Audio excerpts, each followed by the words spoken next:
welcome to the seminar. My name is Anna Wylegawa, and I will have an honor to chair it, to moderate it, and to somehow get you involved in this conversation.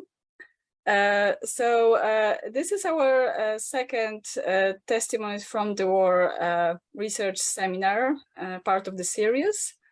And I'm coordinator of the Polish part of the project I've just named, so Testimonies from the War. And I think that I will briefly start with explaining the very idea of this seminar, because as you might have seen in the program, our speakers are not actually involved in our project and not actually involved in the documentation on what's happening now in Ukraine, but there is an idea behind. So idea behind was that we want to have this project, we want it to be comparative from the very beginning. We see a lot of connections between what's happening now and what happened in the past to other communities in other countries in other contexts.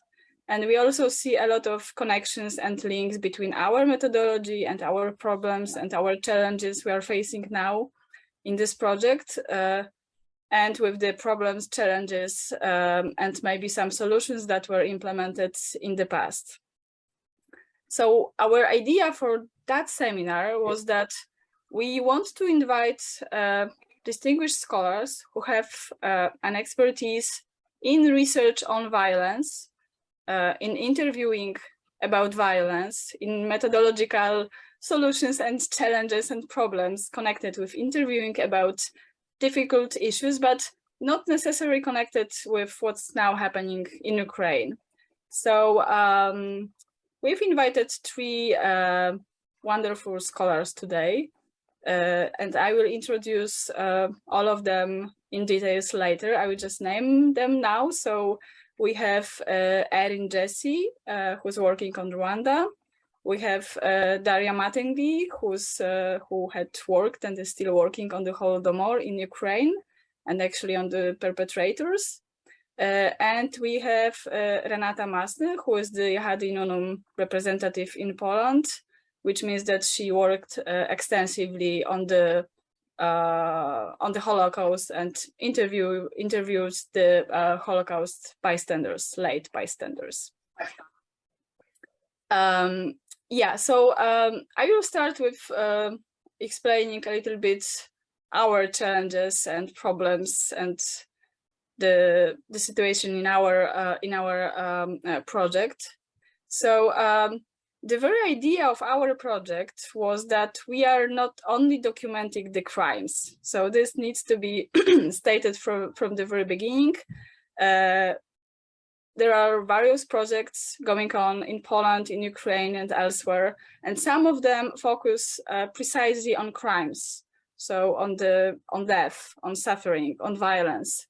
We do not. Our idea is to, and was from the very beginning, that we want to focus on the everydayness, on how the people's lives changed because of the war, how they have experienced the war. And in case of people who moved to Poland or to Luxembourg, as in our partner project, or to UK, also on the very fact how they integrate within the society they came to, and how their life is looking like in these societies. But nevertheless, even though we are not asking direct questions about the crimes and about the violence, it's there. It's there, and when I was thinking about the exact content that's there, I realized that, in fact, when I look at the interviews that I've conducted, and this I know more or less well from the collection, and we have more or less 100 interviews recorded now in Poland. So that's already a piece of material that can be analyzed. I don't think we have conducted an interview where a person is telling explicitly that she was raped or that she witnessed the actual killing. But one thing is that it does not mean that they didn't experience it. And the second thing is that there are so many indirect talking. There's so much indirect talking about the violence inside the interviews. So people talk about the fact that they were beaten and physically abused by the Russian soldiers. It's there. And also people talk that they know that women were raped, and it's not the general knowledge they have from the news or from the social media. They give the names of the victims, and they state clearly that they were told by a neighbor, and this especially concerns situations where people were lucky to leave the territories that were later occupied. So they moved to Poland on time, but their neighbors did not move on time, and they witnessed some cases of examples of violence, and this includes the killings and the rape. So this is this indirectly told violence. But also people tell us about the fact that they saw the bodies lying on the street, the bodies of dead people, of their fellow neighbors. So they saw it, even though they didn't see the actual moment of killing. They saw the results. They saw the mass graves. And also I would say that there is a lot of suffering being narrated, and there's always this question how much the story on suffering, meaning that my grandma died because of the lack of the medication, because she could not get to the doctor, how much this tale about the story about suffering and about a death, about victim to the war is still indirect story on violence. I would say that it still is a story on violence, even though the perpetrators are not there. And also I would say that that's one of the features of these interviews, that this indirectness of the violence, and the fact that quite often we learn about the violence without seeing the perpetrators, without individualization of the perpetrators, but with individualization of the victims. Because quite often people did not see the perpetrators. Because if that was a death resulting from the bombing, nobody saw actually the Russians. They only saw the results. And we have, I think, quite a bunch of interviews where people tell a story about how the missiles killed people, even in the neighborhood, even in the same household. So I think that we have two main challenges right now with the very process of interviewing. The first one is this indirectness and the fact that we need somehow to absorb all stories we hear, whether they are stories from the neighbor, from the news, from the cousin, from some other people, and they all need attention, even though some are less trustworthy, some are more trustworthy. They all demand attention from the interviewer. The second challenge, I would say, is the continuity of the violence. Myself, I've been conducting the interviews on violence for years, but these were mainly the interviews on the Holocaust and on what happened during the war. And in the end, I always could say that, come on, that's over. You're a survivor. You lived your entire life after that violence, and it was good, or not, but usually it was good. So somehow now we don't have this possibility. We don't have this possibility of closing the interview with a supportive statement that assures the interviewee that it's over. It's not over. It's over for that particular person because she or he is safe in Poland.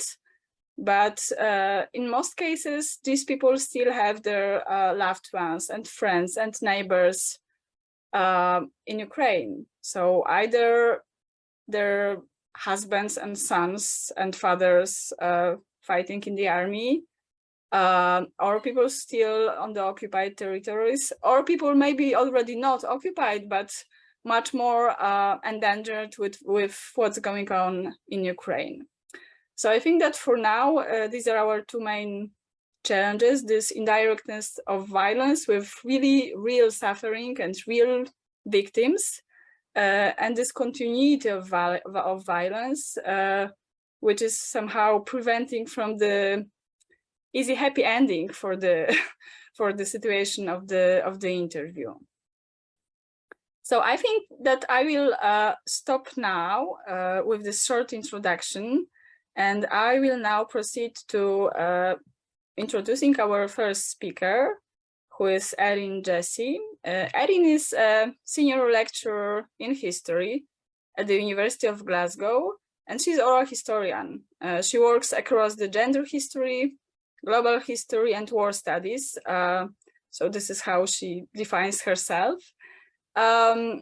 And her particular expertise is on Rwanda, and she has written extensively about the ethical and methodological challenges that can arise when conducting interviews and qualitative research in atrocity-affected contexts. So this is actually what we are doing and what we are facing now. She's the author of the Negotiating Genocide in Rwanda, The Politics of History, and she's also serving on the editorial teams for the Oral History Review and the Oxford University Press Oral History Series. Erin, the floor is yours, and we'll be more than happy to hear about your experience and about whatever advices or questions or comments you have for our project. Great. Thank you so much, Anna, for the introduction and for the really helpful overview of the project. Yeah, I mean, I guess it's not really surprising that you're encountering these kinds of challenges, because so much of what you're talking about with regards to this project on the war with Russia and Ukraine, yeah, we see similar patterns, I think, in Rwanda and in other contexts that I'm familiar with as well. So very sorry that you're dealing with those challenges, but at the same time, if it helps, I don't think you're alone in any of this.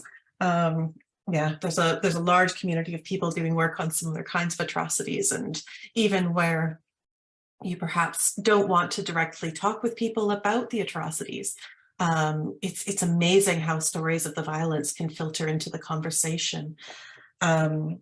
So as Anna mentioned, most of my experience is in Rwanda, which is a small country in East Africa that is mostly known to the outside world for a genocide in 1994, wherein Hutu power extremists attempted to annihilate the Tutsi minority within the country. And so it's one of the, if not the first case in international law where genocide was recognized formally. So there's that element of the history, but it's also a context now where in the aftermath of the genocide, we have a very sort of strong authoritarian government in place, which really tries to control how people speak about the genocide. And I mean, people within Rwanda, but also people outside of the country as well. There's quite a bit of pressure. I'm not actually doing a research project on genocide and related atrocities in Rwanda at the moment, because the political climate in the country talking about the genocide has become very, very difficult, especially if people's experiences don't closely align with the official narrative that the government wants to relate to the outside world. But in hearing you, Anna, talk about how stories of the violence kind of keep coming back and coming back, even when you're not necessarily wanting to directly ask people about it. This is something that I'm still really finding a challenge myself. The current project that I'm working on is a collaborative project. It's looking at early Rwandan history and early cultural heritage, so well before the genocide in 1994. And yet almost every time we sit down with somebody for the first time, they start out by wanting to talk about the genocide.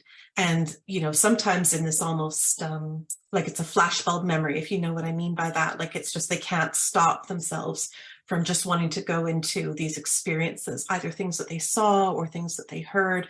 And it really becomes clear in those moments just how powerfully not only direct experiences of violence have affected people, but also the indirect, the inherited memories from parents and grandparents and these kinds of things. And yeah, we quite often end up spending, and I say we because I work with a team of researchers there. I don't work independently. But we often spend quite a bit of time now. We actually go in and we introduce ourselves in the villages and the communities where we're working. And we try to explain to people up front, you know, we know that when a researcher, especially a white researcher, arrives in these communities, the expectation is that they are genocide researchers and that is what they want to learn about. And so we actually spend quite a lot of time with people, usually a whole morning or a whole afternoon, explaining to them that, you know, we know about the genocide, we know it's very, very important, but what we're trying to learn about is, you know, these aspects of Rwandan cultural heritage or this period in Rwandan history. And even then, we still often find that these stories of the genocide are coming back, especially where people experienced it firsthand.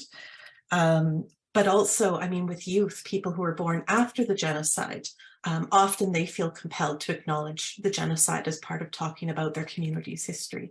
So it is a really, really significant challenge.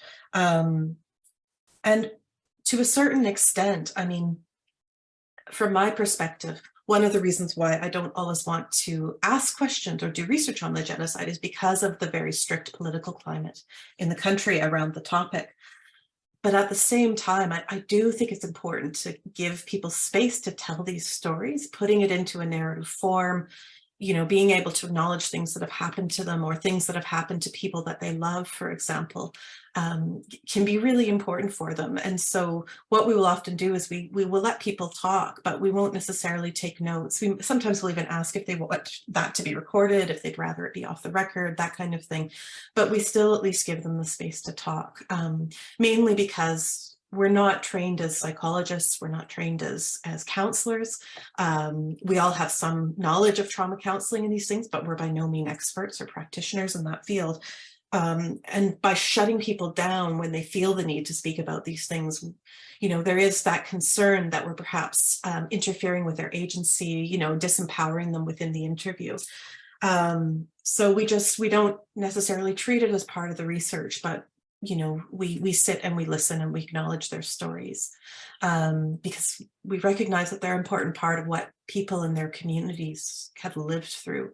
And I think it's also important for the relationship building that we're trying to do with these communities and these spaces. So as difficult as those stories can be for people to tell, and as difficult as those stories can be for us to hear, especially if we're hearing a lot of them over time, we do still try to allow that space for those stories to be told. I mean, one thing that's really useful in that regard, I think, is having a team to debrief with, a community of people who are sometimes directly involved in the project, but also might be working. I mean, I think much like your team, Anna, is doing here, you know, you have a community of people in network where you can come together and you can talk about, you know, the weight of the stories and, you know, challenges that you're experiencing and so on. And personally, I find this really, really helpful. And I think other members of my team do as well, that we can debrief together, you know, over drinks, over a nice meal. I have other colleagues that I can turn to where, you know, the weight of the stories is becoming too much. And I think that's often essential, because I think you're right, where the violence is still ongoing for people. And I think even though the violence that people deal with in Rwanda today is very different from what it was in 1994, there's still the sense for a lot of people that the genocide isn't over. Like the family members they lost are still gone, the crimes that they've committed. Because of course in my research, I work not only with survivors, but I work with perpetrators and I work with ex-combatants. And other sort of genocide affected cohorts, giving them that opportunity to talk about these things in their own terms, comes with certain demands. It can have an effect on people in different ways. And so you need to be able to, I think, proceed cautiously and sensitively and in ways that the community finds appropriate, not necessarily just what, say, the ethics community at my university or the community of oral historians I'm part of adhere to. And so, having a network of people that you can bounce ideas off of, because you're often then working in a bit of a gray area on things, I think is really, really important and really, really essential. I just realized I actually forgot to look at the time when I started talking, and I'm not sure where I'm at. So, Anna, should I stop here and let someone else take over?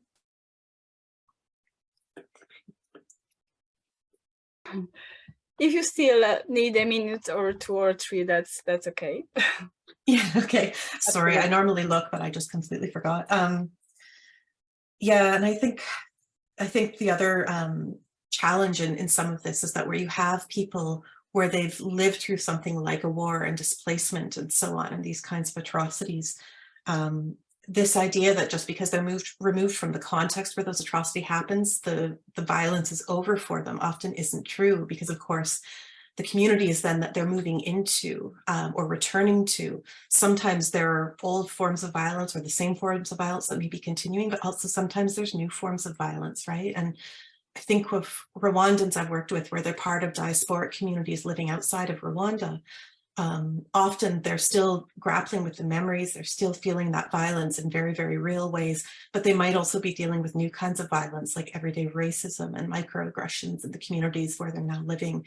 And all of that, I think, can make it very, very difficult, as much as people can be resilient and, build new lives for themselves in these new contexts. It also means that the effects of what they've lived through can pop up all the time and make it really, really difficult, I think, for them to feel like they're, always in the sort of best mental health that they could be, for example, or the best physical health that they could be. Yeah, so I think I'll conclude there, but thank you very much.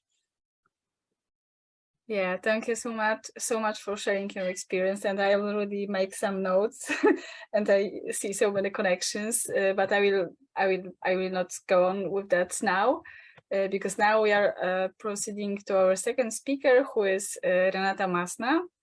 And Renata is a representative of Jehadi Nonum in Poland, which is a French organization devoted to documenting the Holocaust by ballots in Central and Eastern Europe. I worked extensively with Jehadi Nonum sources on Ukraine, and I'm unbelievably grateful for the fact that you have conducted these testimonies years ago before I started. So Jehadi Nonum is recording the video testimonies of witnesses and locating killing sites. And also Jehadi Nonum leads projects dedicated to gathering testimonies about mass crimes in Guatemala, in Syria, and in Ukraine. And I will be more than happy to hear about your research on the ongoing war, because from Anna Furman, I know that there is a cooperation already started. So I will be curious also to hear more about that. Renata has participated in more than 30 research trips, mainly in Poland, as a team leader, interviewer, and interpreter. She has been educated in Paris and in Warsaw, and she holds a degree in linguistics, which shows us that doing research on violence might be an interdisciplinary task. And her main research interests include microhistory of the Holocaust, memory studies, visual testimonies, and oral history.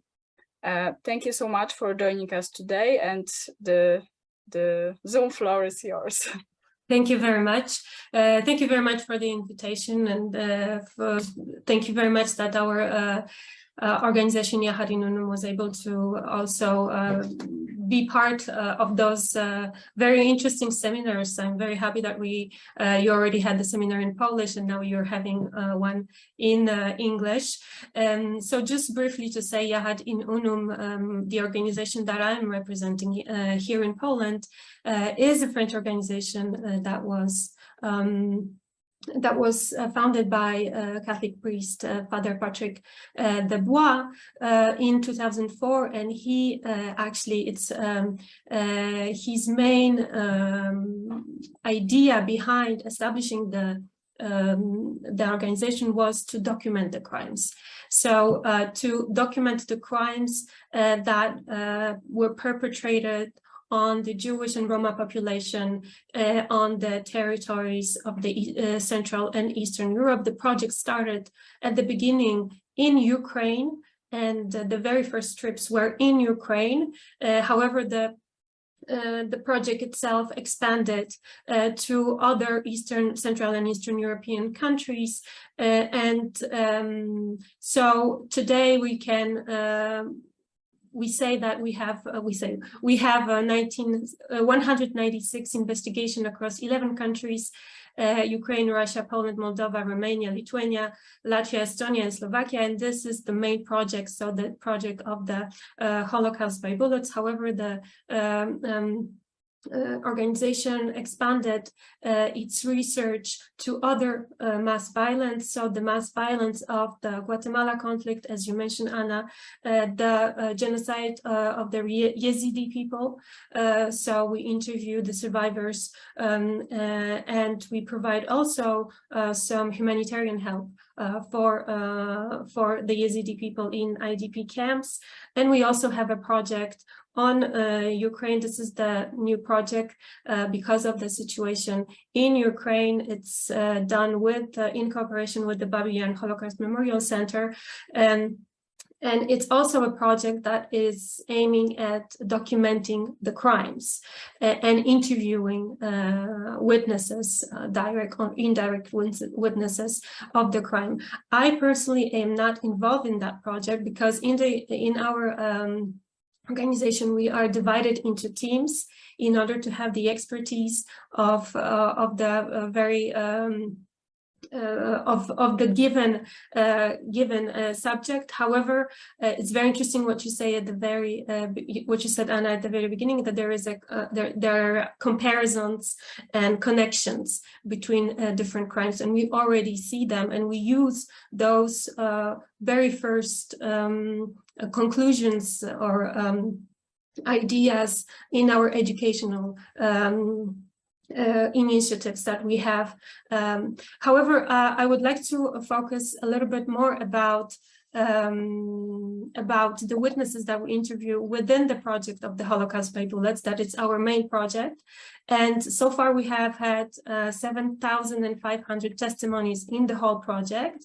And we have identified 3,000 killing sites, because as we interview the witnesses, we not only focus our field trips on those interviews, but we also move around to locate the crimes that the witnesses tell us about. So we talk with the direct or indirect witnesses of these crimes, and then we go to the locations and identify and photograph, and we take also GPS coordinates of these crimes. And we also have a tool. It's an educational tool that is available right now to everyone in English. It's our interactive map, where we present very first results of our investigations. So because we are especially we are dedicated to documenting the crime, so the crime becomes the center of the interviews that we conduct. And we started conducting the interviews about the Holocaust in 60, 70, 80 years later, because our investigation in Poland, in Lithuania, in Latvia continues until today. So this year we had 8 investigative trips. In total, we had 4 to Poland. And I will come back to that, how the war in Ukraine impacted on those interviews. But I would like to say that this is an ongoing investigation, and we hope that we will be able to continue next year. So because we also our focus on investigating the crimes, we move, during our field trips, we move to locations and we speak to people that live there and people who lived in that localities before. And these mainly are the so-called bystanders. So these are the witnesses, we call them witnesses, but these are this category of bystanders who, if we talk about the Holocaust, they are not the direct victims of the crimes. These crimes, the genocide was not directed at them. The genocide was directed at their neighbors, at people that lived in close by. So the way we conduct interview is more it's more like an investigation, like a criminal investigation, where we ask a lot of questions that will lead us to understand the process of the violence that was perpetrated. And we also base our question of when, how something happened. And we proceed with that in order to understand whether the witness, the person that we talked to, so how he became the witness of this crime and what exactly he saw, and how he remembers what he saw. And we try during the interview establish whether these are his own memories or whether this is a collected memory that was, of course, discussed, for example, about after the war. So, and we, of course, although the idea is to not have the biographical interview with that witness, we do have biographical questions in order to understand who we are talking to, and how is it possible for that person to be there, what was the story behind, and what happened to that person afterwards. This very individual context is very important in order also to respect the person that we talk to. But when we talk about the violence, about the genocide, and we have bystanders as the witnesses, this is the group that talks about something that happened to the other group. So there is a very big emotional load to what they've seen. So there are traces of the trauma. However, this is not a processed trauma, and these are sometimes not the processed scenes of violence. So very often people really don't they don't hesitate to describe in very detail what they saw, and they feel relieved after actually telling the story, because they know that they witnessed something very important, and they want to share that even for future generation. They know that they have to share that story. They have to share this testimony with the others. Maybe I will also say a little bit about our interview process methodology. So we work very often with interpreters and in a very multilingual environment.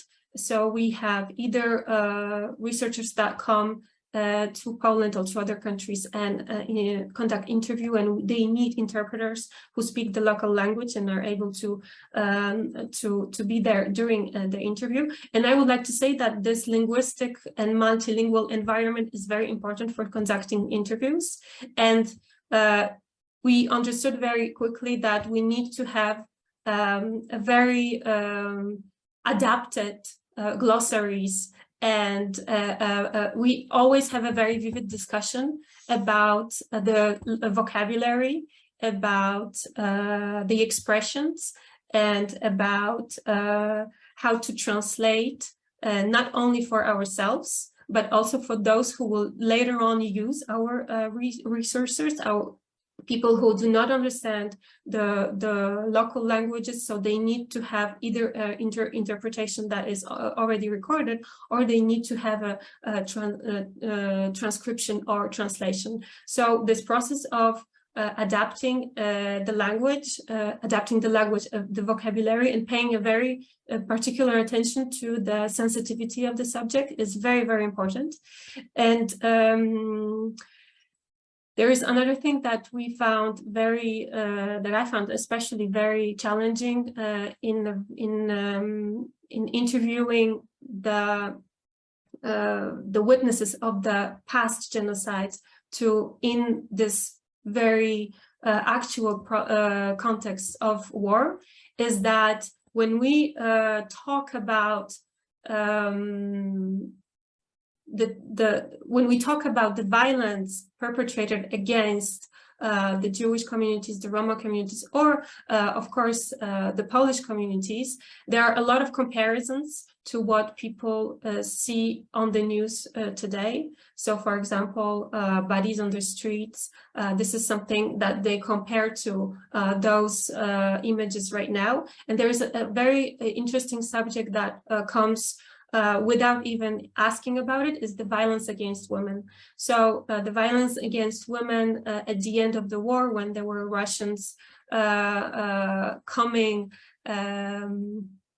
liberating the territories, if I may say so, there was a lot of violence against women, and women today are very willing to talk about that violence, not only directly to them, but that violence was known, and they feel more compassion. They feel more compassion to speak about it today, because they do a lot of comparisons in that too, with those events. And this is something that also they feel very personal to, because it's something that sometimes happened to their mothers, or to their sisters, or someone in the family.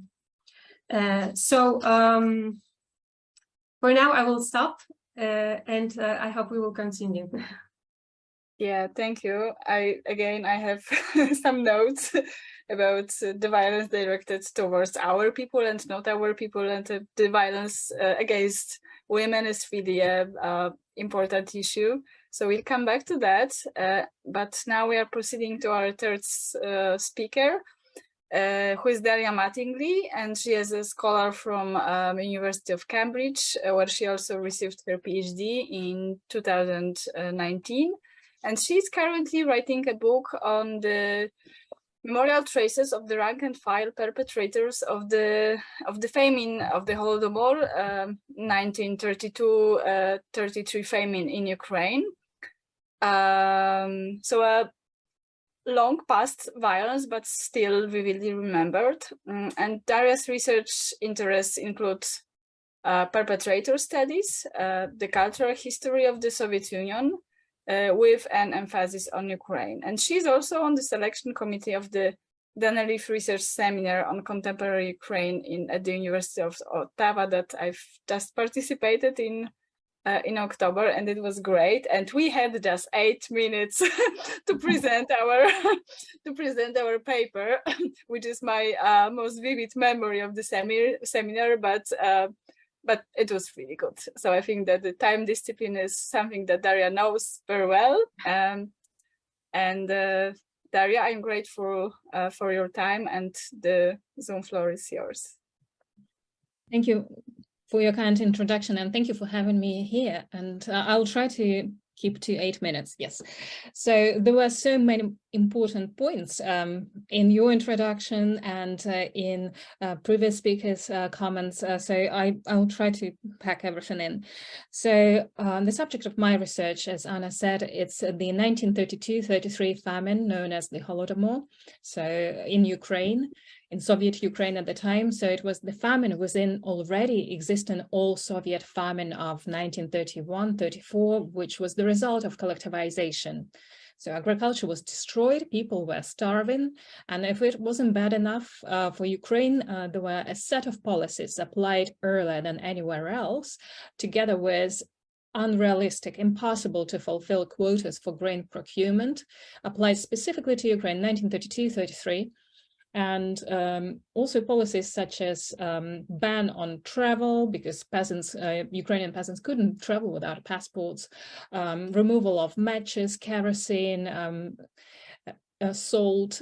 So not only all your foodstuffs were removed from you, but also anything you could cook if you found food elsewhere. You couldn't leave the village and you couldn't access food anywhere else. And so I'm in my research looking at people who were enforcing these policies on the ground. And of course, being removed in time, I mean, by 80 years, that's when I started my research. I could only hope there would be a 100-year-old survivor, perpetrator. But obviously I interviewed survivors who were children at the time, but luckily for me, a lot of work has been done before me. Testimonies were collected, interviews conducted in 2007, 2008, and in diaspora. And a lot of sources were left already. Some used methodology as set questionnaires about perpetrators, about victims' experience, but a lot was left in diaspora in a form of memoirs, diaries, cultural memory, cultural texts, then family stories, and letters in the archives. So a lot to work with. And Erin was saying about inability to talk, or sometimes political context to take into account when people could narrate their stories freely, mention them in public, and when state narrative changes. It all happened with the Holodomor as well. So for 50 years, people and victims and perpetrators were not allowed to talk about their experience, because even admitting the fact of the famine in Ukraine in particular, articulating it as somehow a special famine, was deemed as cast as anti-Soviet propaganda, agitation it was called, so you could go to prison for that.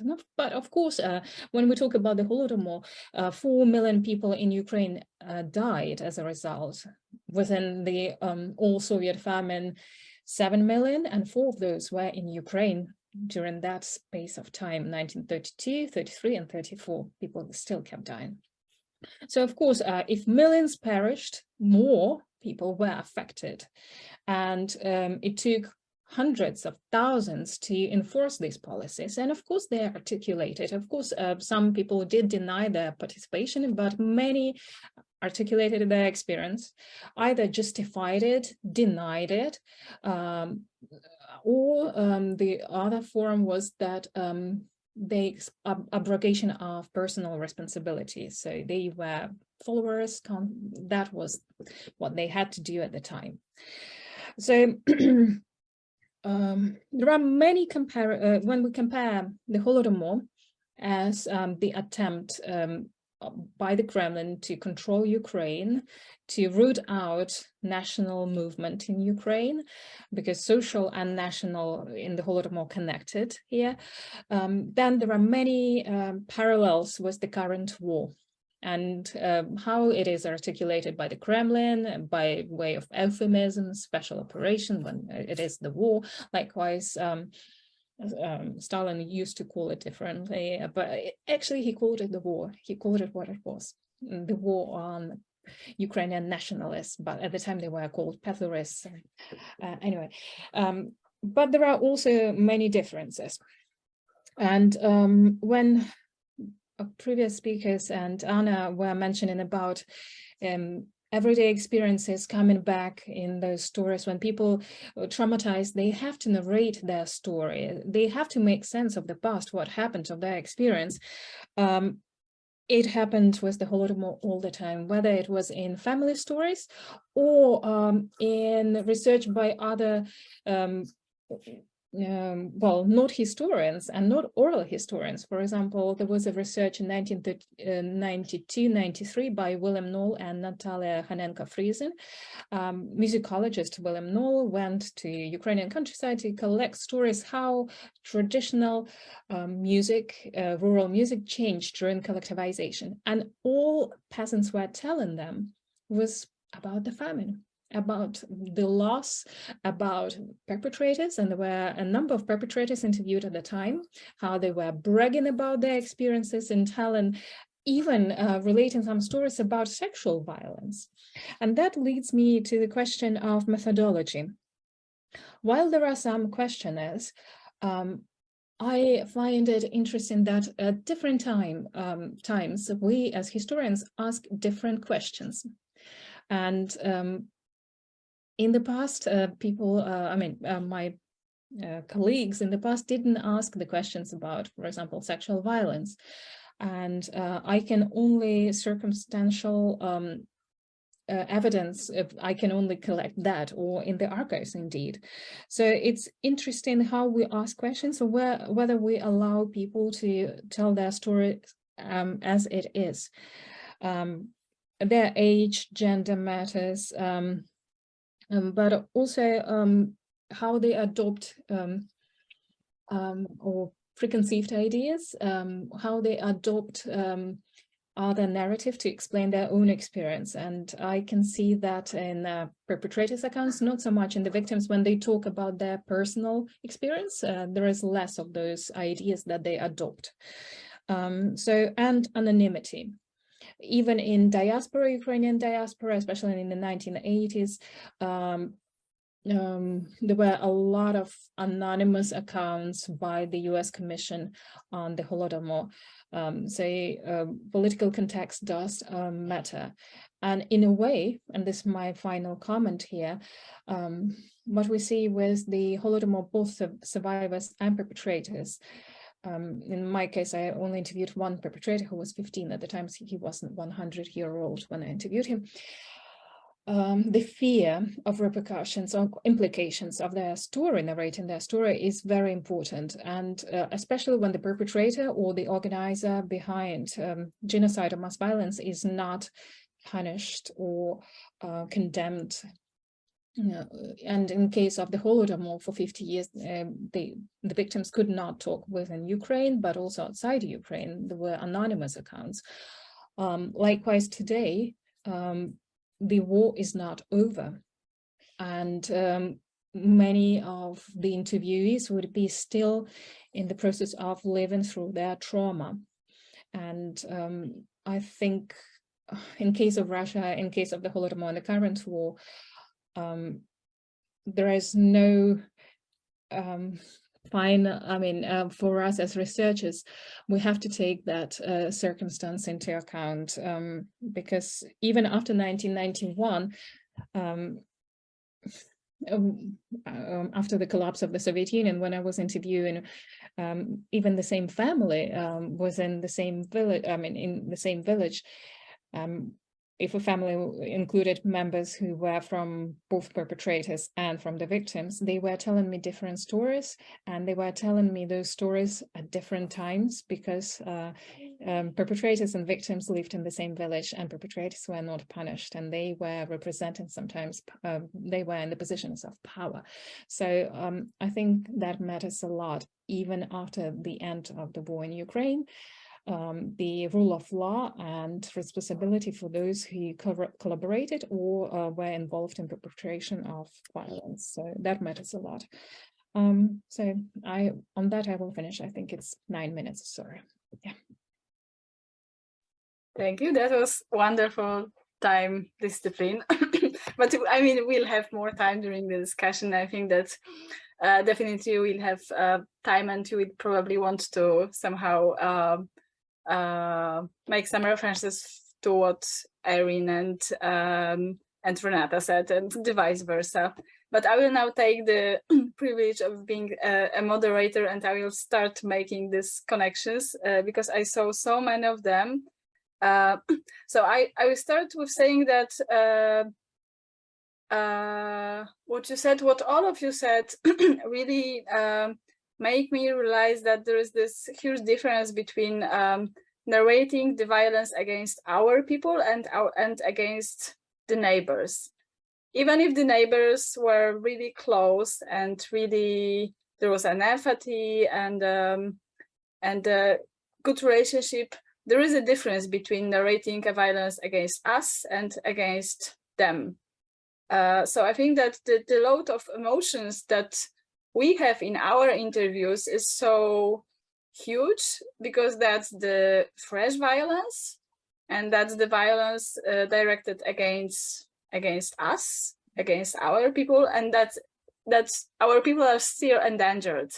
That there is still this possibility that this violence will happen again, not in a few years or somewhere, but tomorrow, the day after tomorrow, and to our family. So, but also this time perspective is important, because what Erin said, that sometimes the violence stays with the community forever, no matter how many years is passing. It's not really optimistic, because we now have the situation when the violence have just happened, and the time is going to pass, and these people and this community will need to deal with the fact that it happens. And also it links the entire issue with the perpetrators, because I don't think that we'll have the situation of perpetrators living within the same community, but we heard the stories about the neighbors collaborating with the occupiers, and there is this question of what happens with these neighbors after the occupation is over, and after the Ukrainian state is back in this community. What happens with these neighbors? What's the attitude towards these neighbors? The historical parallels. Renata mentioned these comparisons the Polish women were making concerning the violence that's happening to Ukrainian women now, and that happens in the past in Poland and elsewhere. And I need to say that almost all of my Denelif talk this year was devoted to the issue of the historical references in our interviews, because people are constantly making these links. They see this connection between what happened to their family at some point, I don't know, during the Holodomor, during the war, after the war, and they tell us, and you see, I'm displaced as much as my mother-in-law was displaced. I am a refugee now, and my grandparents were displaced and they were refugees, and they witnessed the violence committed by the Germans, and I witnessed the violence committed by the Russians. So they make these references, they see the connections, and they constantly compare the Russians with the Germans. I mean, there are also this level of unconscious mistakes. They're saying Germans, while in fact they mean Russians when talking about the ongoing war. And also, I think that memory frames are really important here, because when we were starting our projects, our idea behind was that, it's going to be a unique opportunity to catch this fresh memory. But it was fresh in March, it was maybe fresh in April, but day after day, it's not fresh anymore. And what I'm saying is that the information environment now is so much different than that one.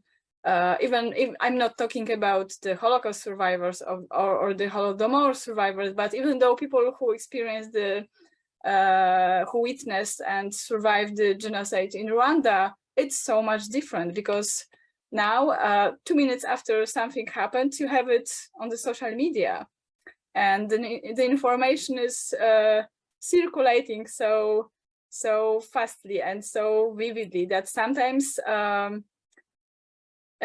you have this feeling that the individual memory is something that is already not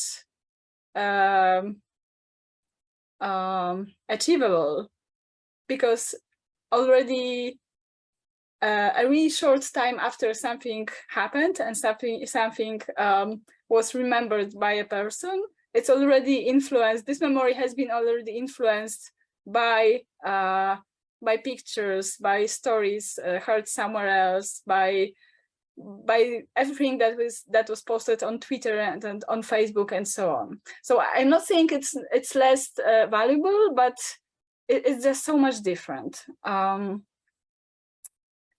also anonymity, that's really, I think, important issue, because I think that I really need to say that the absolute majority of our interviewees don't want to be anonymized for the archiving procedure, because what we offer them is to have the testimony recorded with their last name and first name used and all personal details kept. But we also offer a possibility of partial pseudonymization, which means that we won't use your first name and last name, but all other details stay, which means that if you are from Kyiv, the Kyiv will stay. And the last possibility is that we can also pseudonymize everything, which means that the name of the city is not mentioned, the name of the street is not mentioned, the name of your dog is not mentioned, anything. But I think that as for now, I'd say that 90% of people insist on their real first name and last name being used, because they treat these interviews as testimonies. They don't treat it as sociological research or historical research. They treat it as the way to give the testimony for the future generations. For the courts, possibly also, we are being asked, so are you going to give it to the prosecutors? And we need to say that in that forum, it's not going to be useful at all. But if a prosecutor comes to us and asks for the contact details, we'll give them. So maybe in the future, but people want their testimonies to be used.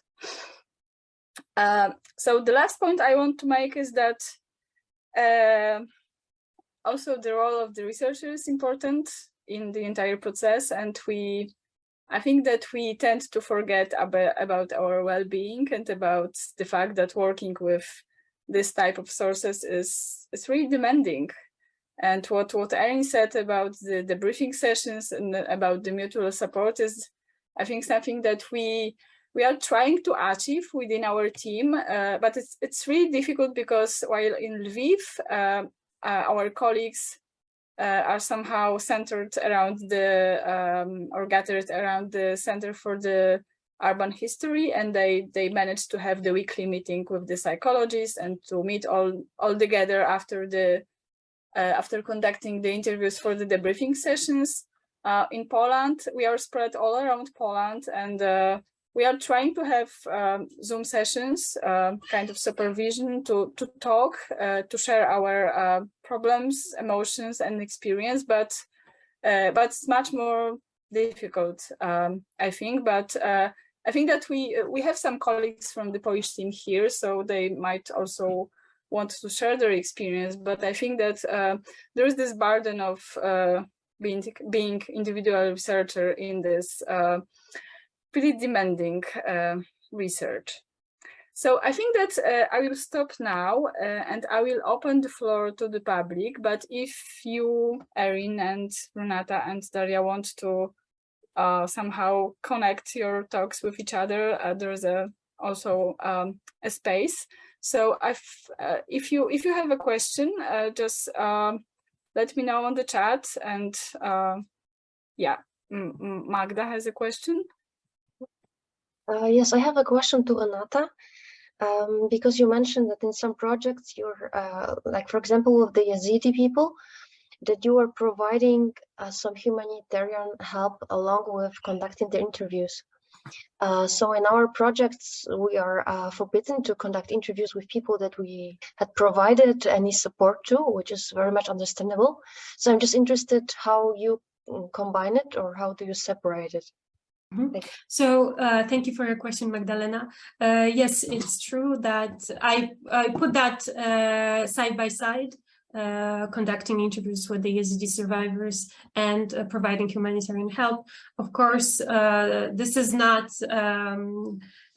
interned in it's not one does not depend on the other, but when Father Dubois, because he is the main leader of that project, when he started conducting interviews, he decided also to do something for the people that he found in the situation of displacement. Yes, and so he does. So it's true that this is the two together, but that one does not depend on the other. I hope that I'm making that clear. So there, for example, we have workshops that are for adults, so that these are for men that can learn some trade, or for women, so for example, they can become barbers, hairdressers, or for women who can become seamstresses.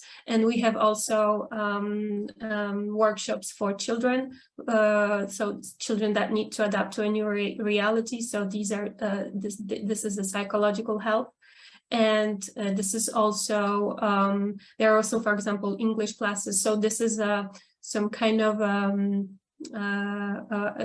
a way to let those children that live in those camps to have a better life, and to prepare for the better life afterwards. I think I would just jump in and explain why there is this this rule of not conducting the interview with a person that you actively helped before.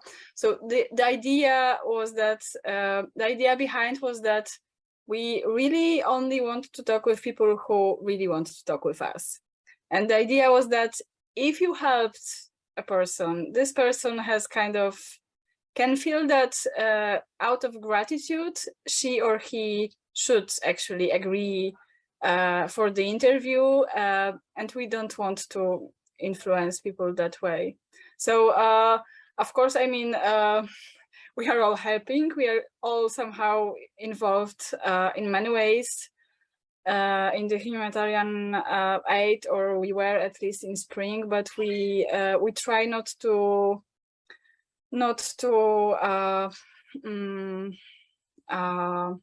link these roles at what time.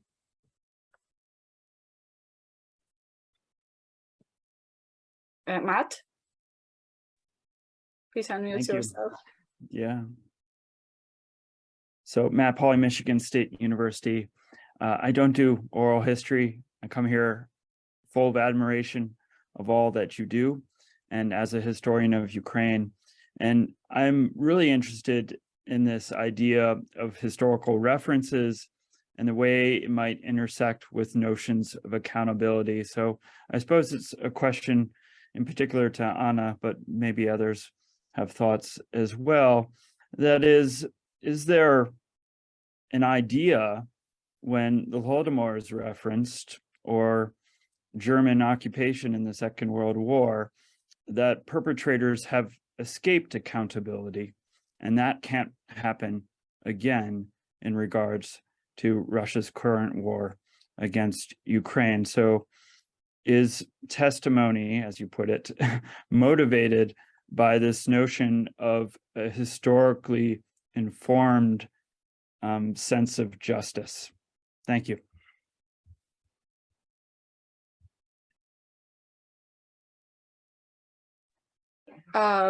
I might start, and then I will pass the mic to Daria, who might answer about the Holodomor. I think that it's not the point. I mean, because you ask whether people have this feeling that the perpetrators escaped the justice, and that's why they are making these references.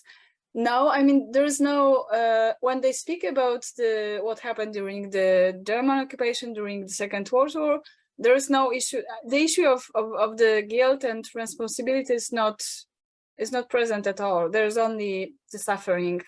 I mean, the Germans are doing something, but the very topic of the post-war justice and the fact that the Germans left, that we were left in the Soviet Union with all of this destruction and the need to rebuild, and with our loved ones dead and so on, it's not the point. I think that the historical references our interviewees are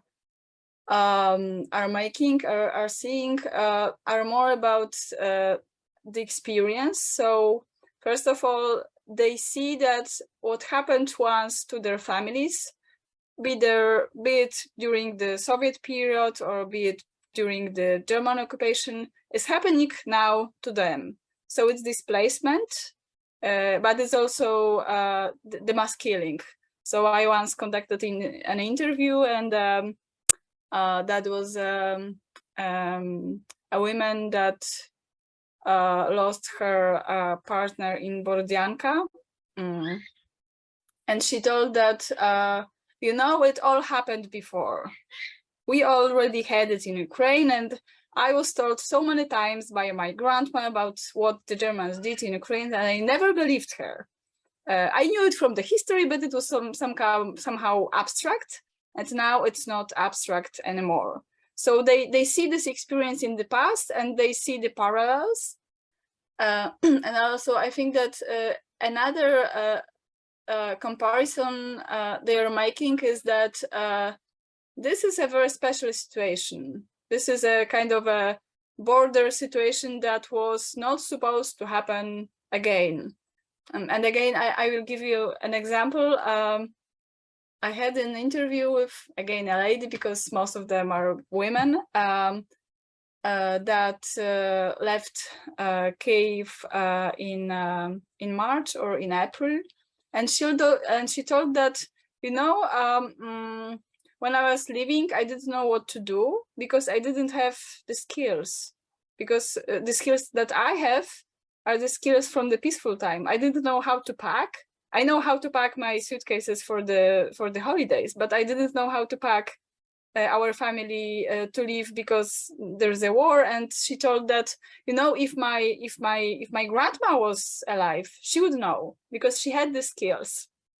So I think that this is this kind of connection and references, and also they see the continuity, meaning that even if that experience does not belong to their personal experience from the family circle, they see them as part of the Ukrainian community that experienced the violence in the 30s, and then in the 40s, and then in the 50s, and now.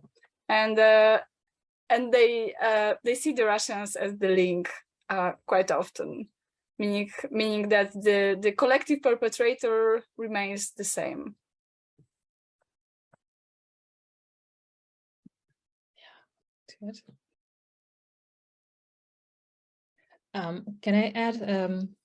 Yes, in terms of the Holodomor, I think there was poetic justice in cultural texts, in not necessarily poems, but also family stories and family narratives, that to compensate for the absence of justice in real life, because nobody was punished, and even organizers of the Holodomor were posthumously put on trial in 2010. But on the ground, nobody was put on trial for what they did, and as a result, we have anecdotes about them being somehow punished by divine intervention. And I think, obviously, I haven't conducted interviews myself. I think this feeling that now situation will be different is reflected. Now Ukraine has its state, now Ukraine has support of the West, and now things will be different and Ukraine will be victorious. And by default, that implies there would be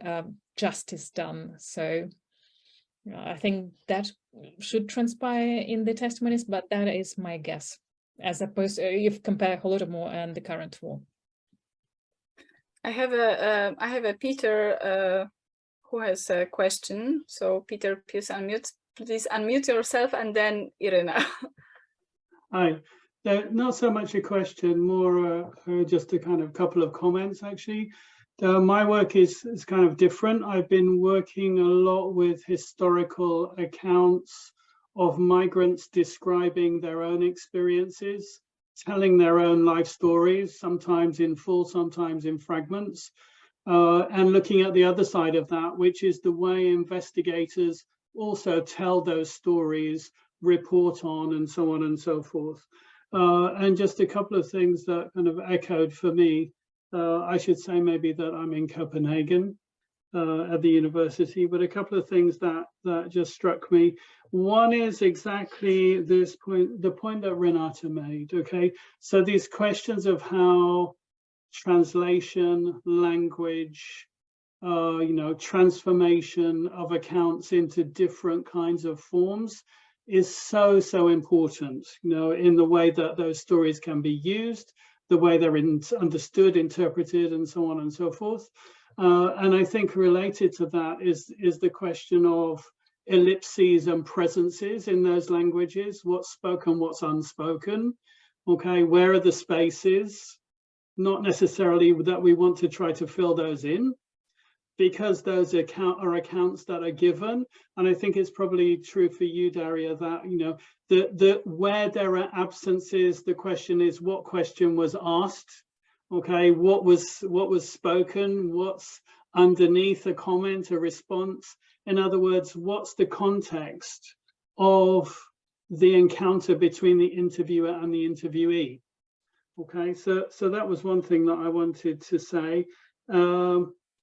There are, and I think related to that are these, what struck me and what I've tried to think about a lot is the cultural resources that are available to the teller.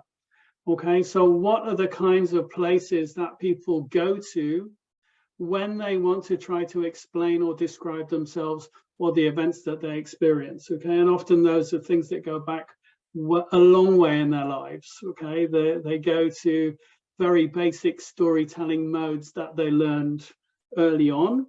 And I think one thing that relates to that is the idea of sense-making strategies. And what becomes very clear here is that the past is a very powerful one if we're talking about recent events. Okay, so that's one, but I think there are many. Okay, I think there are lots of ways in which that happens. And related to that is this question that you also mentioned, Anna, time of events in relation to time of telling, okay, which is always a very fundamental part of how we understand what people are trying to say to us. And one of the things that struck me is that time of telling is crucial. Is it near? Is it far? But not only in that respect, also, are the circumstances good? Are they stable? Are they difficult? Because that also totally transforms the way in which the story is retold, because you're trying to make sense of circumstances in a different situation every time you retell. Okay, so what turned out to be gold for me was 2 or 3 accounts by the same person at different points in their life. And maybe just one final thing, which is witnessing. Okay, the status of witnessing has changed. Okay, the significance of saying this is a personal story that I want to tell because other people need to hear it hasn't always necessarily been there in the way that it is now. But I think it's very important what you say, Anna. I think very interesting also for these questions of how things are told, that witnessing becomes an ethical requirement. Okay, and it hasn't always been that. Okay, and it can be in very different ways. Exactly that. So not so much a question, but just things that struck me as things that echo with me. Let's say it that way.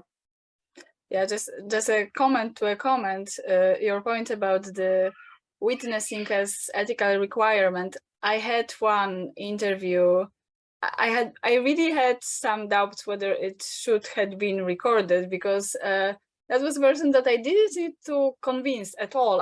We are not convincing at all. That's the first issue. But I had some feeling that this woman didn't actually want to share the story, but she had this feeling that she has to, and it was not in any way connected with her being dependent on me or whatsoever. But I mean, she testified. She gave the story and she said, okay, I'm done with it. I gave the testimony, I'm free. I will never ever speak about it with anyone else. I did the job. And then I thought that maybe I failed as a researcher who should somehow see it at the very beginning that she's maybe not prepared, but she you see, she from one point of view she didn't want to, but from the other one it was so important for her.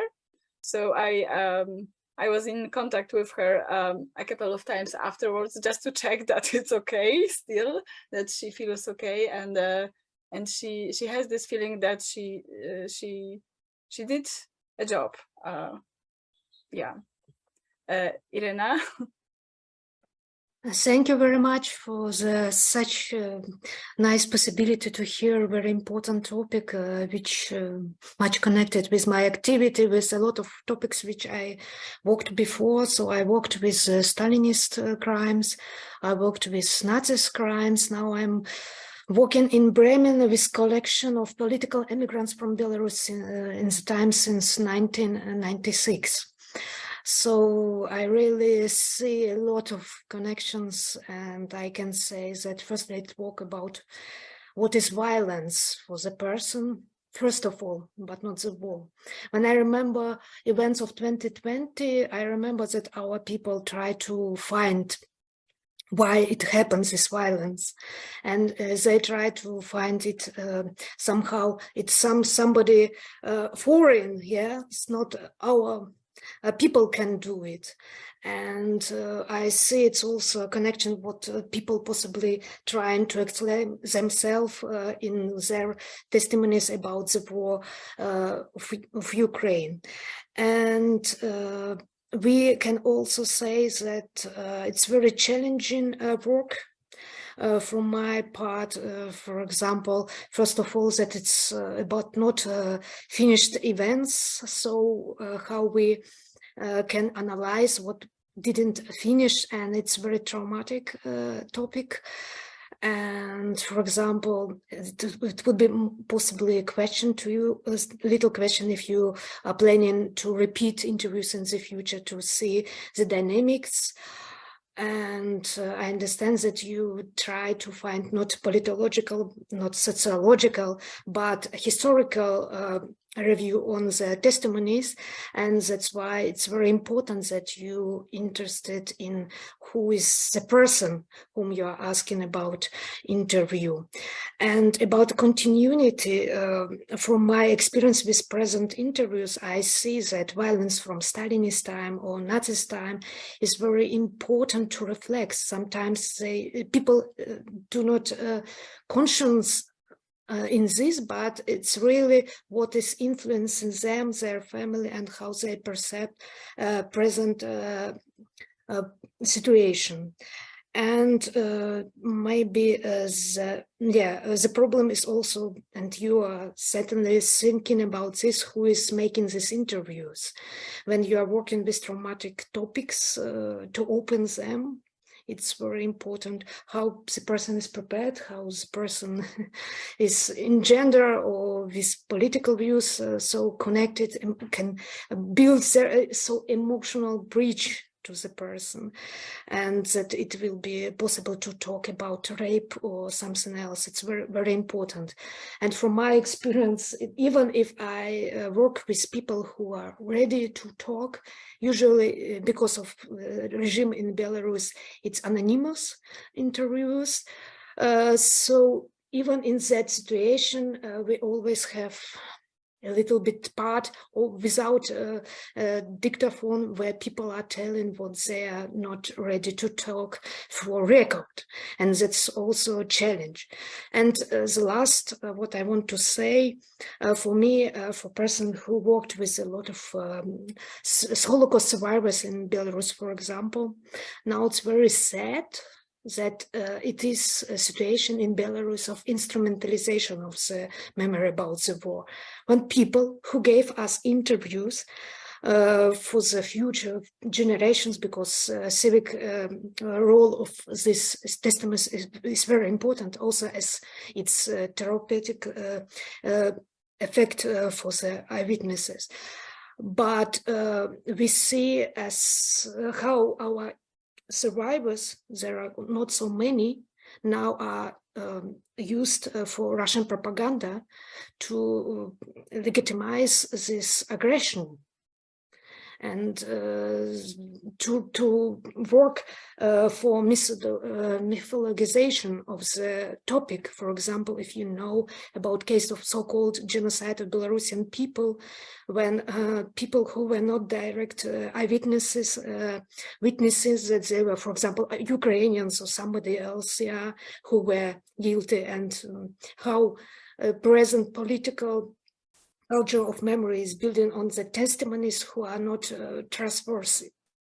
So that is from my side. Thank you very much.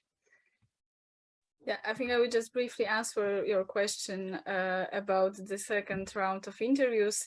Yes, we do plan to come back to our interviewees, and we even have when we ask them to sign the informed consent, we ask them whether they are okay with the fact that we'll contact them at some point. And right now, I mean, last week we had a team meeting with our colleagues from Ukraine and from Luxembourg, in Luxembourg, and we discussed what our second round of interviews are going to be about, because the one thing is just the fact checking. So what happened with that person? And there is a question, do we want to ask them to narrate again the story that we already have in our archive? No, because that would be just cruel if it concerns the violence. But it will come back. I mean, the topic of the violence and the topic of the war will come back in the second interview, I'm sure. So we are working on the methodology, but the idea is there. We will definitely come back to these people and conduct the second round. And while this is not politological or political science based or sociological research, it's going to be a panel research, in fact. So it's going to happen. I think that Ela Kwiecińska was first, and then Małgosia Wosińska. Ela, are you still with us? Because I don't see you anymore. If not, then we'll, Gosia, you can start, and maybe if Ela comes back, because I saw that she was disappearing for a while and coming back. So please start. Hello, good evening. My name is Małgosia, and I am anthropologist of genocide and psychotraumatologist at Warsaw University, also a member of the project Testimonies of War.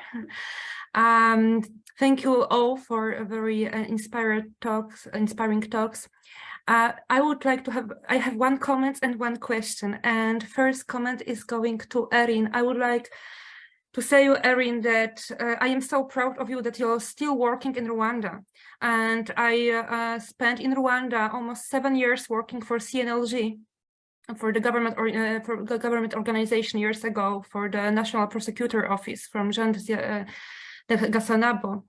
And of course, I'm not working in Rwanda anymore because it's so difficult. It's so complicated countries. And I made one mistake many years ago. I was working alone. And today I am so happy, and thank you, Anna, also very much for this possibilities that I could be a part of the supervisor group from the project of Testimonies of War. And I, after many years, realized how important it is to work in the group and somehow to cross this academic idea that you are working on your a bit egocentric academic position when you are working with traumatic topic, because it's just impossible. So Erin, first of all, thank you so much that you are still working in Rwanda, and then it's so great to see that this methods of working with atrocity is developing, and now to work in group, it's something normal. And also thanks very much, Anna, that I can lead also the supervision for the project. It's somehow I am learning my own lesson. Yes, I am. So this is really important for me personally. And my question is also to Erin, but also to all of you. Erin, as you are not working with genocide topic anymore, but you are working with a pre-genocide, pre-colonial topic. And we also were discussing before about the links and with the history in the testimonies and how past could be a powerful tool. Negative one, because it brings flashback, to your grandma, to your mother, to German, to Nazis, and mixture with Russia, etc. So it's like a great phantasm, that's for sure. But my question is it possible that traditional culture could be also an affirmative tool, some kind of source of resilient power for the people who were witness or participant of traumatic events? So if we are covering the topic of genocide, atrocity, war, and we are asking about the traditional culture, national one, ethnic one, can we find also the hope there, something which could bring us to resilience or some kind of reconciliation, maybe in Rwanda? So this is my question, if we can also treat it in this way, not only as a negative link, not only as a flashback, but also as a resilience. Thank you very much.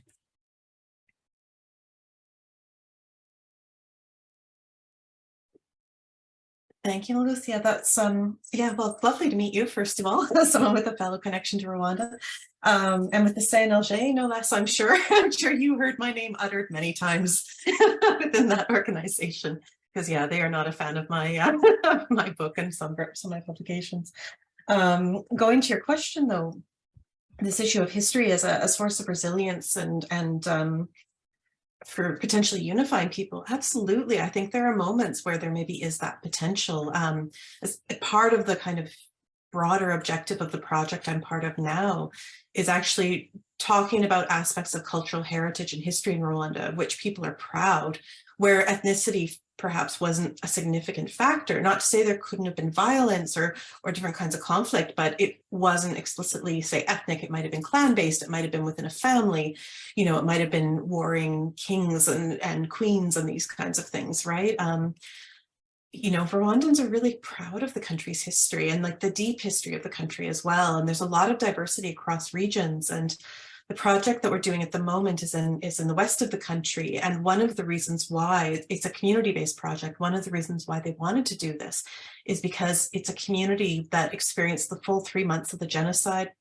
A lot of people were either, you know, killed during the genocide, or they experienced other forms of political violence that happened around the genocide. And you know, some people have returned to their homes, but a lot of people have just never come back. And so they call it like the Silent Hills in Rwanda.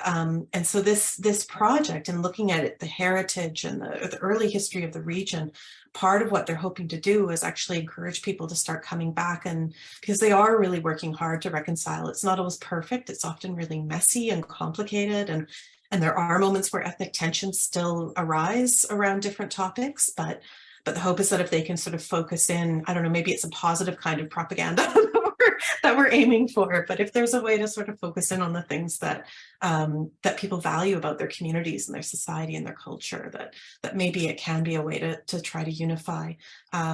Because I mean, other things that have been tried to date in the country, like you know, Rwanda had this very ambitious transitional justice program that included universal jurisdiction, as they called it, for all genocide-related crimes. And you know, again, it's one of the first examples of this we've ever seen in the world in the aftermath of genocide, where everybody who had any kind of criminal responsibility was prosecuted by local courts. But that's actually, I mean, it's helped in some instances, but it's also created a lot of problems in communities, right? Because people who perpetrated genocide-related crimes were sort of dealt with through these trials, but people who perpetrated other kinds of crimes never were. And so there's a sense it was a very one-sided form of justice, and that's created a lot of problems. So yeah, we're very kind of keen in the idea of using this as an experiment to try and maybe bring people together. It's perhaps an overly ambitious goal, but it's certainly something that we would like for the people there. And of course, if it works in this one community, the idea is that we could then perhaps potentially do something similar in other communities around the country. Yeah, so yeah, absolutely. I would hope that could be the case, but it's messy and complicated. I'm sure you know. Anyone else wanting to answer Małgosia's question? If not, then we have Ella in line, and then Peter, and then Oksana. So if no more answers to Małgosia, then Ella.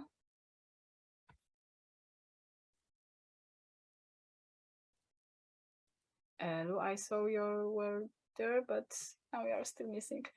Okay, if Ella is again missing, then Peter, and then Oksana. Okay, just to say that one of the things that I've been digging around with lately and trying to work on is the histories of resilience, about which there is virtually nothing. Please tell me if you have something, I'd love to know about it. But I have published a couple of essays quite recently. One of the things that struck me is looking at various bits of literature, the way in which they're in predominantly or more oral cultures, the act of storytelling, the act of sharing communally, and I'm thinking here about indigenous cultures as well, does both of those things. It perpetuates in a problematic way, in a sense that the past doesn't go away and resolve, but it also has the effect of creating kind of communities of memory, which are actually very similar to the way that you're talking about how kind of observers, interviewers, and so on help one another. Okay, so it's maybe a kind of parallel process whereby those who are affected historically, those who are affected long term, tend to pass on those stories, but also to preserve a way of dealing with them at the same time. So those two things are kind of working together and against each other, okay, which is fascinating, and I think plenty of room to think about that more. Yeah, definitely. Thank you for that comment. And Oksana? Hi. Hi. I'm sorry, I'm not turning on my camera, but just a question, which is actually somehow related to the previous one. And the question is, yeah, actually, what I hear and the discussion turns around, you know, the victimhood of those people who are the interviewees, right? So all kinds of traumatic experiences and hardships they went through, and obviously those women, and the majority of them obviously would be women, went through all kinds of, witnessed all kinds of atrocities and hardships and so on. But do you hear from them, or probably you somehow ask them about their coping strategies or the practices of handling the hardships and working around all kinds of problematic things? So is there any place for those women's agency? Do they feel in a way like subjects of their own life? So not only the victims being acted upon and being subjected to all kinds of terrible things, because I am afraid that it could just strengthen that narrative of Ukrainian nation as being a victim. Again, this image, victimized image of women's historical experiences. So yeah, the question is about mainly about women being able to handle the problems they faced, all these challenges they've been through. Thank you. Yeah, so this seminar was to be focused on violence, so I didn't include the agency issue at all in my initial talk, but there's so much of agency, and absolutely in the interviews, and absolutely not all of our interviewees are traumatized. I would even say that, but also maybe that's an issue, because our aim is not to talk with people who are experiencing ongoing trauma understood in a clinical way. So we are not talking with people who are in the process of being traumatized. Yeah, there's so much agency in these interviews. And I think that because these are women, one of the features that really shows this agency is the very fact that they managed to, many of them who never drove before on a long distance, they managed to pack their suitcases, pack their cats, dogs, families, and so on and so on, and they drove, I don't know, 1,000 kilometers to Poland, and they stated very clearly that I never thought I was going to do it, but I did it, and I'm somehow proud of myself. And I start driving in Poland, for example. That's a that's a kind of fun aspect of the story. But there is this agency. I mean, they managed to survive. They managed to escape. They managed to settle in Poland, and I would not say that these are the stories of success, but these are stories of people of women mostly, who somehow managed to start rebuilding their lives in Poland. I mean, they all intend to come back. I don't want to be misunderstood. They don't want to plan a long life future in Poland. They all want to come back and to rebuild their life back in Ukraine and to rebuild Ukraine in general. But for now, they are so busy with making sure that their children are safe, their children have access to school, they are on the labor market, they are somehow rebuilding the social ties in Poland, and there is so much of agency, and also the very fact that it was them who actually took the decision to leave. I mean, they were not waiting for being displaced or deported or so. They made this decision on their own. And it's also, I think, very present in this narrative. So there is a lot of agency and not only the victimhood. I would even say that the agency is prevailing towards the victimhood narrative. Thank you. You're welcome. Any more questions? I will check whether Ella is back with us, but she's I think she's having unstable internet connections. I don't see her anymore. I don't know. Daria, Renata, Erin, would you like to have a maybe final comment on what people said, on how the discussion developed?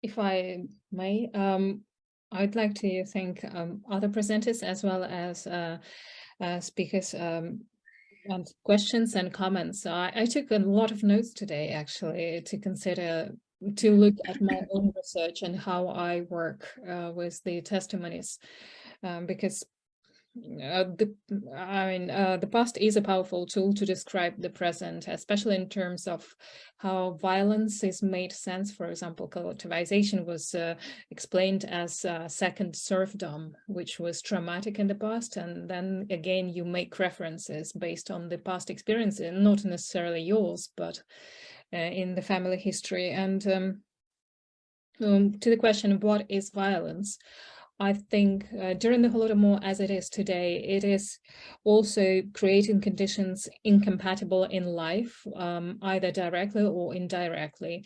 And I think this is what is shared between the Holocaust and the genocide in Rwanda, the Holodomor, and today as a case of mass violence. Without going into legal terms, this is what perpetrators are trying to achieve. And there is a lot of work to be done. That's my final comment.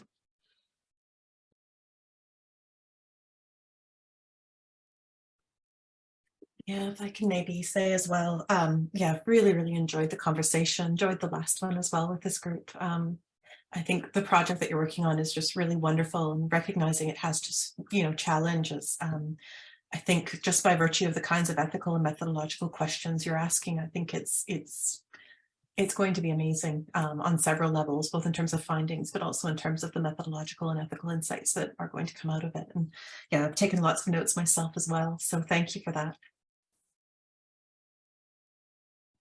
Yes, I would also like to thank you. And I'm very impressed. And I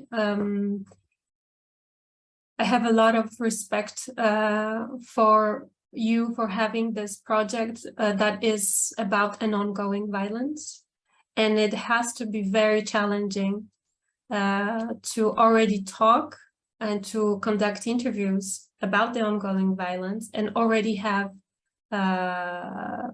already reflect on exactly on those methodological questions and all those challenges.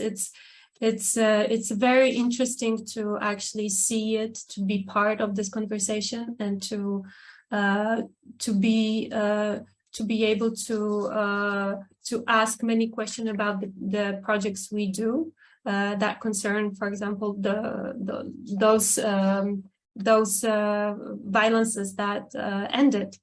Of course, to me, very interesting will be also to have this dedicated look in the multilinguistic approach to how this will be then transmitted, and with that regard. So yeah, thank you very much for this seminar, for all these interesting comments and questions. That was very, very enriching. Okay, so then I will have my final word. Well, I think that I learned a lot, and that was our goal. I mean, we had this feeling that you are going to be useful for us, but I'm really happy that somehow our project is also going to be useful for your ongoing research.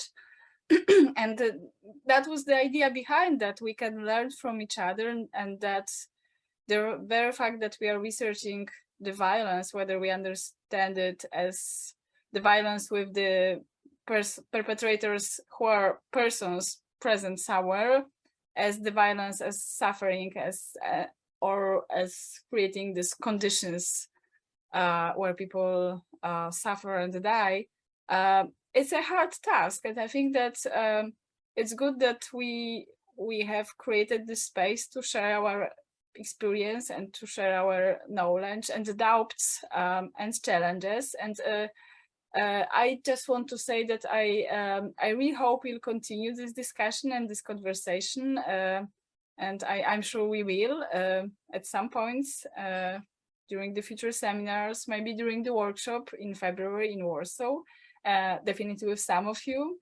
and in some other spaces. And I think that it's really important to create this space where researchers can openly share their doubts and talk about the fact that the research is not always going the way we want to, and there is so much of so many difficulties behind, and we need to talk about them. And this kind of environment is really the one that we can use for talking about it.